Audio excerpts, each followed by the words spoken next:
Hello சொல்லுங்க. Number sir, number check பண்ணிட்டு கொடுங்க. Okay okay okay sir. Hello சொல்லுங்க சார். என்ன நினச்சிட்டு இருக்கீங்க? காலையிலேருந்து எனக்கு மாறி ஃபோன் அடிச்சுக்கிட்டு 200 300 கேட்குறீங்க. யார் நீங்கள் வைடா ஃபோனை யாருன்னு தெரியல. ஹலோ சொல்லுங்க. டேய் யாரா நீங்க காலையிலேருந்து ஃபோன் அடிச்சு மாற்றி டேய் அவ்வளோதான்டா உங்களுக்கு. யாரா நீங்க 200 500 இன்னும் வரா இந்த வரான்றீங்க. வைடா ஃபோனை. இவன் எதுக்கு இப்போ ஃபோன் அடிக்கிறான்?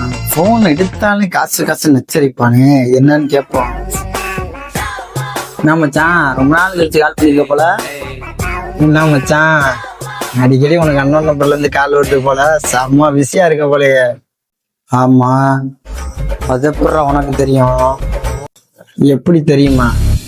ஏன்டா மணிப்பூரி கடையில் நிற்கிறேன்டா, ஒரு 20 ரூபா அனுப்பிச்சி விட்றா மச்சான், உனக்கு திருப்பி கொடுத்துட்றேன்டா அப்படின்னு சொல்லி உன்கிட்ட கேட்டா எல்லாரும் முன்னாடி மூஞ்சில் அடித்த மாதிரி ஃபோனை வச்சல. இன்னைக்கு நான் பட்ட அவமானம் இருக்கே. அதுக்கு தான் நம்ம பஸ் ஸ்டாண்டுக்கு குஸ்ல ஒரு நம்பர் எழுதி வச்சு 1 hour எழுதி போட்டேன். நீ பார்த்த பறக்குதா?